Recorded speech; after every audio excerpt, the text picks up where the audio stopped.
உலக அறிவியல் வரலாற்றில் தவிர்க்க முடியாத மிக முக்கியமான விஞ்ஞானி ஆல்பர்ட் ஐன்ஸ்டீன் பிறந்த தினம் இன்று. ஜெர்மனியில் பிறந்த ஐன்ஸ்டீன் அமெரிக்காவில் குடியேறினவர்.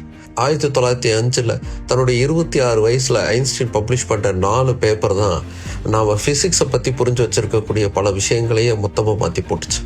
இயற்பியல் பற்றியும் வானவியல் பற்றியும் மனிதர்கள் அதுவரை புரிஞ்சிருந்த பல விஷயங்கள் ஐன்ஸ்டீனுடைய அந்த ஆய்வுக்கு அப்புறமா மொத்தமாக மாறுச்சு. பல புதிய புரிதல்கள் உருவாச்சு. அவருடைய அந்த தியரிஸுக்கு அப்புறமா தான் ஸ்பேஸை பற்றி நம்ம இன்னும் அதிகமாக தெரிஞ்சுக்க ஆரம்பித்தோம். பிளாக் ஹோல், டார்க் எனர்ஜி மாதிரியான கான்செப்ட்ஸ் எல்லாம் உருவாக ஆரம்பிச்சது. அவருடைய theory of relativity, light motion, gravity பற்றிய ஆய்வுகள் இது எல்லாமே புதிய அறிவியல் உலகத்தை உருவாக்க ஆரம்பிச்சது. அது எல்லாமே யூனிவர்ஸ் எப்படி உருவாயிருக்கும் அப்படிங்கிற கேள்வியை நோக்கி நகர்த்த ஆரம்பிச்சது. இப்படி விண்வெளி வாயு மட்டும் இல்லாமல் நியூக்ளியஸை பற்றி நிறைய புரிஞ்சுக்க ஆரம்பித்தோம்.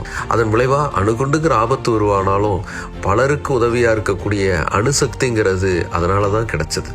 இப்படி உலக அறிவியல் வரலாற்றிலேயே திருப்பத்தை ஏற்படுத்திய மனிதனின் அடுத்த கட்ட வளர்ச்சிக்கு வித்திட்ட ஆல்பர்ட் ஐன்ஸ்டீன் 1879 ஜெர்மனியில் பிறந்த தினம் இன்று.